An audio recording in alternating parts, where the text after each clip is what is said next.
Hey, Knollwood family. I'm so happy to be with you guys. This is episode 2 of Ask Pastor Chris. As a church, we are reading through the Bible in 2026. So if you're not doing that and you want to jump in with us, you can go to knoll.org/YOTB. You can download the Bible reading plan and would have you join us. But as part of that, we're doing these Ask Pastor Chris videos where you can send in questions about what you're reading in the text, and I will do my best to answer them. I can't promise that I'm going to answer every question. I can't promise that I have every answer, but I can promise that I'll do my best. So if you have a question, you can go to knoll.org/askpastorchris and put your questions in there. The introduction to last week's video was a little long, so not going to do that this time. We're going to jump right into questions. So I've got the questions here. Here's our first one. It says, it's funny. How does someone get to be my age without ever wondering who wrote Genesis? I think lots of us wonder that. So it's who wrote Genesis? Where did the creation information come from? How did it come to be? Trusted history. Thanks, Chris. I think that's a great question. So when we talk about the authorship of Genesis, say a couple things. I think the simple answer is Moses wrote Genesis. Moses is the author of Genesis. Moses is the author of the first 5 books of the Bible, the Pentateuch, and there's a couple of reasons that we know that. There's good internal evidence, and internal evidence means evidence that we get from the text itself, and then external evidence outside of the Pentateuch that helps point us to those things. I just want to say a couple of things about this, right? In the most technical sense, Genesis is anonymous, right? So Genesis itself doesn't claim Moses as the author, but the Pentateuch does claim Moses as the author, right? And so in almost all the rest of the books of the Pentateuch, it talks about Mosaic authorship. One of them, I think, is in Exodus. Let me grab my Bible. I'm going to look that up. I think what I'll do is if I go to look something up, I'll just edit it to make the cut so you don't have to watch me look things up and just cut right to the passage. Okay, I got it. It's Exodus 24, verse 4. It says, I got my Bible here. You can't see it, but there it is. It says, and Moses wrote down all the words of the Lord.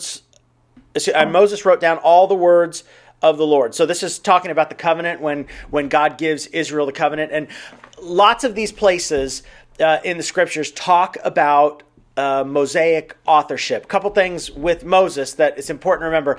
Moses was educated in Pharaoh's court. So not only was he not illiterate, Moses was highly educated. And so capable and qualified to write these things down, to record this. So the many places in the Pentateuch credit Moses as the author. The other thing that I think is important is in the New Testament, Jesus credits Moses as the author of the Pentateuch. I think that's important. We talked about this in the last video, that it's like, I want my view of the scriptures to line up as closely as possible to Jesus' view of the scriptures. And Jesus talked about the fact that Moses wrote about him. And so I think that those are 2 good reasons to affirm Moses' authorship of the Pentateuch. He's referred to in other places kind of in the scriptures as being the author of the Pentateuch. Second part of this question is, where did the creation information come from? In other words, Moses wasn't around. How did he learn of this? Well, there could be a couple different things, right? This certainly could be that Moses used older sources, right, as he wrote Genesis, right? Certainly the oral tradition, there could have been some things written down, passed on that he used. But I also think, and that the simplest explanation is that God told him these things, right? In the Pentateuch, we get plenty of references to God speaking to Moses and Moses writing down what God said. And Moses spent lots of time on Mount Sinai with God, God telling him and teaching things, it's certainly reasonable to think that somewhere along the way, God helped lay all of these things out for Moses. And that certainly falls in line with a robust theology of biblical inspiration. And so, which I certainly hold to. Now, those who would chafe at the idea, that God gave him this kind of thing, these are generally folks who have a presupposition to anti-supernaturalism. In other words, that it's like, hey, I reject the idea of the supernatural, so I need some kind of naturalistic explanation for how X, Y, and Z happened. And I reject that. If God exists, and I think there's every reason to think that he does, then the supernatural is possible. The supernatural is on the table. And so there's no reason to think that God didn't give Moses the information that he uses to compile the book of Genesis, along with potentially other sources that Moses could have got these things from. And so for those reasons, I affirm Moses' authorship of Genesis, as well as the rest of the Pentateuch. I affirm that Moses got the information from God, and God could have used other sources as well. And I also affirm its trustworthiness. I think we can take seriously what Moses writes in the book of Genesis. And again, even more than that, I mean, the thing I'd love, and I say this all the time, that it's like, hey, Jesus talked about the Old Testament as if it was God's word, as if it could be trusted, as if it should be obeyed. And so, again, I want my view to line up as closely as possible with Jesus's view. And so, there you go. That's what I think. All right, second question. Melchizedek is weird. Please explain him in 20 words or less. I don't know that I can do that. I don't know if I can go for 20 words, but I'll do my best to be concise. Melchizedek was a king priest of the city-state of Salem. And so we encounter him, I think, in Genesis 14. Lot and his family are taken captive in a battle, and Abraham gets his folks together and goes and rescues them, and God gives him the victory. And so coming back from that and celebrating that, Abraham encounters Melchizedek, the king of Salem. And it says in the text that Melchizedek, that he was a priest of God Most High. He was a worshiper of God. He was a priest of God. And I love this because it lets us know, listen, hey, there were other people on the planet. There were other people. God was doing things in other places and with other people. There were other followers of God in the world outside of Abraham and his family. And I think that is fantastic. And so Abraham comes to Salem, which, by the way, Salem would eventually be renamed. It would come to be known as Jerusalem. So that's fun, right? So Melchizedek was an early king of what would later come to be known as Jerusalem. And so later on, right, I think Melchizedek is mentioned in the Psalms, and so he's sort of held up as this example for Israel's kings, which is really interesting. But Abraham comes and he gives Melchizedek a tenth of the spoils that he comes back with, and Melchizedek blesses him, and that's kind of this encounter. And some want to think that maybe this is a theophany, like an appearance of the pre-incarnate Christ. I don't think that's what's going on at all. I think this was a normal, regular human king who was a God follower, who was a priest of God, and Abraham worships God, and Melchizedek sort of oversees that moment and puts a blessing on on Abraham. So that's Melchizedek. More than 20 words, but I hope that helps. Third question.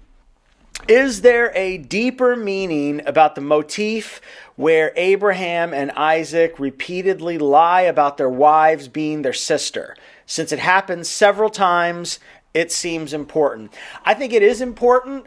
I'm not aware of some deeper motif related to that. I think Abraham does it twice and Isaac does it once, which is one too many.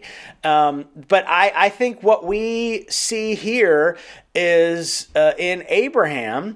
Abraham, he trusted God, but he also has a history of taking things into his own hands. And I think he looked at the situation and was like, oh, I don't know if I'm safe here. And so he tells this sort of half-truth, right? Because for Abraham, it was at least partially true. She was his sister, I think a half-sister.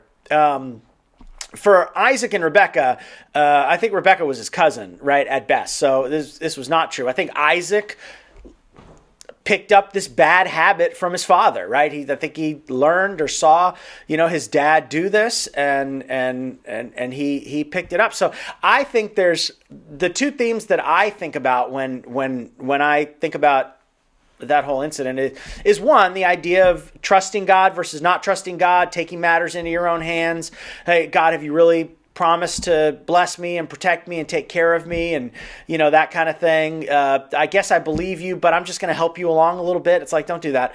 The second one is just I'm struck in that story in the importance of setting the right example for our kids, right? That it's like, hey, our kids are going to look to us and we hope that they would take our good habits, but they're also going to emulate some of the bad things. So I want to make sure that I am setting the example for my kids of love and trust and faithfulness to God. And I think we get sort of a picture of that with Abraham and Isaac. All right, last question. Why do all the Bible heroes seem so flawed? Great question. And I think the answer is because they are. They are deeply flawed. And I think this sometimes shows up in how we approach or think about the characters in the Bible, right? It's like we sometimes tend to think about them or hold them up as moral paragons, right? That I should imitate and emulate their behavior. But that idea is not found in the scripture, right? I mean, especially in the book of Genesis, right? Abraham and Isaac and Jacob and all these people, they are not held up as moral examples for us to imitate, right? They are held up as broken, fallen, sinful, faithless people who are trying to follow a faithful God. I mean, God shows up in Abraham's life and is like, hey, follow me, I'm going to take care of you. And Abraham really does trust him and really does believe him, but his faith is like up and down and all over the place. And if there is anything in the patriarchs specifically to emulate, it is their trust in God, right? I mean, the New Testament specifically holds up Abraham's faith as an example for us to follow. But kind of outside of that, the moral behavior of Abraham, Isaac, Jacob's sons, you know what I mean? I think with the exception of Joseph, right, is they are all just a disaster. They're a mess morally. And I think that's important for us to sort of sit with and reckon with, that it's like that God is not at work with perfect people. God is at work in broken sinners, and God steps into the mess and demonstrates his faithfulness in the middle of our unfaithfulness. God is still faithful to work, and his plan to rescue the world is not going to be thwarted. And so that's encouraging to me, because it's like, hey, God can still be at work in me and through me, even with my faithlessness, even with my sin, even with my shortcomings. It's like I can have confidence that God's good work is still going forward. The other thing that I like about this is I love the honesty of the scriptures, right? The scriptures don't whitewash its heroes, right? We get the good, the bad, the ugly, we get all of it, and that's important, right? Because that lends credibility to the biblical text. I mean, we talk about this in the Gospels, right? But I think in the scriptures in general, right? Like if I'm sitting here, if I'm going to make something up, I'm going to invent a story, right? And try to get you to believe my heroes are going to be amazing, right? I'm going to write my heroes as they never doubted and they always believed and they did what was right and they took the mountain and they were the uncorruptible, amazing heroes. And we don't see that in the text. And here's the reality. And I think this is a way to think about it. In the text, right, in the scriptures, there are no heroes. There's one hero, and he was crucified, and he rose from the dead. His name is Jesus. He is the hero of the story, and he is the one that we should be imitating. Jesus is the one that we should put our hope in. Jesus is the one that we should look to as our example about who to be and how to live. I think that sounds like a great place to end this video. So thanks for jumping in. Thanks for watching. I hope this has been helpful. Again, if you have questions, you can send them to knoll.org/askpastorchris. I hope that you're following with us as we're reading through the scriptures in 2026. If you've missed a couple of days, I just want to encourage you, don't feel pressure to catch up. Just read today. Do today's reading and continue on from there as we build the habit of regular Bible reading. All right. Hey, thanks for watching. Oh, hey, let me know. What do you think of some of these responses? Do you agree with me? Do you disagree? Do you think I got some things right? What did I miss? You can put it down in the comments, and I'll maybe do my best to respond to some of you. It's helpful. If you think this is helpful, give it a like, give it a share. All of that kind of stuff helps in what we're trying to do. I think I'm supposed to say that in a YouTube video. So there you go. I've said it. All right. Hey, love you. Appreciate you. See you Sunday.